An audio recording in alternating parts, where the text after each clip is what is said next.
Now I know why Lattafa EJAAZI smells like eucalyptus or menthol. It's the myrtle note. Let's do this.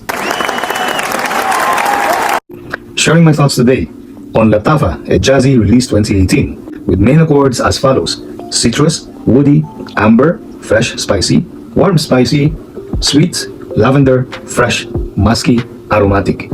My initial impression: orange, lemon, cardamom, myrtle. The lavender here and the oranges along with the cardamom brings out the aromatic feel. Cardamom is a spice, so by the mid notes, cardamom partnered with pepper, so this becomes fresh, spicy, and warm, spicy. The myrtle here stays up to the middle stage. It brings out like the certain freshness and greenness to the composition. Myrtle is a flower that has the vibe of camphor or campharus and lemon. So if I can smell a citrus here aside from the orange, it would be the lemon. Although it's just a soft lemon, it's more of the orange and lavender mixed with the cardamom and the eucalyptus or campharus tone coming from the flower myrtle. On the mid stage is lily of the valley along with the pepper and patchouli. Patchouli here is soft. Also with the lily of the valley is also soft. It's the pepper that mixes with the top notes and the ambroxan from the base. I can smell it from the mid that brings this fragrance to have a good projection in the first 30 to 45 minutes. Now by the base there is this amber, woodsy notes and oak moss along with vetiver. Now the amber here brings out warmth and sweetness. The oak moss here adds masculinity and more of the brute, a little bit of fougere. I can already smell the ambroxan. The ambroxan is the one I think that helps this fragrance to project. The amber is part of the base notes here, but then on the mid stage there's a sweetness and a little bit of creaminess, I think, coming from the amber, and the sweetness coming from cinnamon leaf and amber.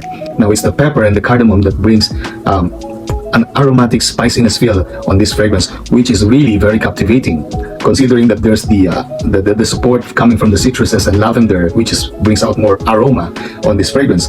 Now this fragrance is short-lived. It only lasts for like 5 hours max on my skin, then close to skin for like a couple of hours. The cedar I can smell because of the woody feel on this fragrance combined with the spices, and the menthol feel dies down already by the base note.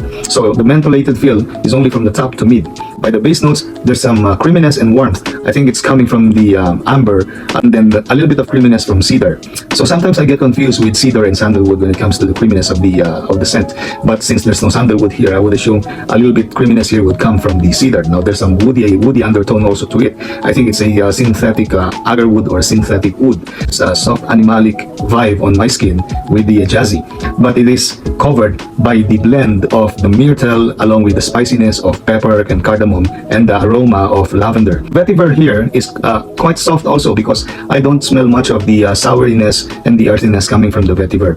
The good thing with this one is the blend itself from top to base. The disadvantage and the downside is the performance, because this lacks the longevity.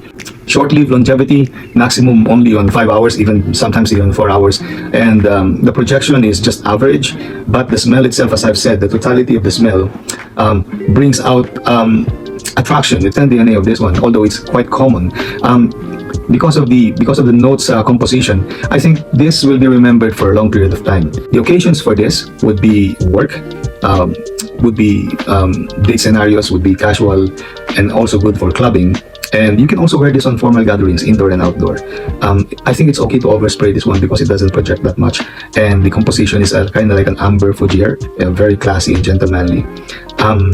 This is also good because this can be a sporty fragrance as well. Like if you want to go out for an outdoor sport, I think this would work also. And then by the seasons, this can be a year-rounder except extreme cold winter. So would I recommend EJAAZI for a cheap fragrance by the price? And comparing with the scent DNA, I think I would recommend EJAAZI from Lattafa. Now, I don't get the smell of Bleu de Chanel or Versace Dylan Blue on this blend. Maybe a little bit of Bleu de Chanel, but it fades away in just kind of like less than 5 minutes. It's just a little vibe. There's no incense here. It's all just a matter of spiciness, freshness, and citrus and menthol. That's my review of Lattafa EJAAZI. I hope that you find this review quite helpful, and if you do, please subscribe to my channel so I will be inspired to upload more videos in the coming days. Once again, my name is Red, and this is my YouTube channel. Let's do this.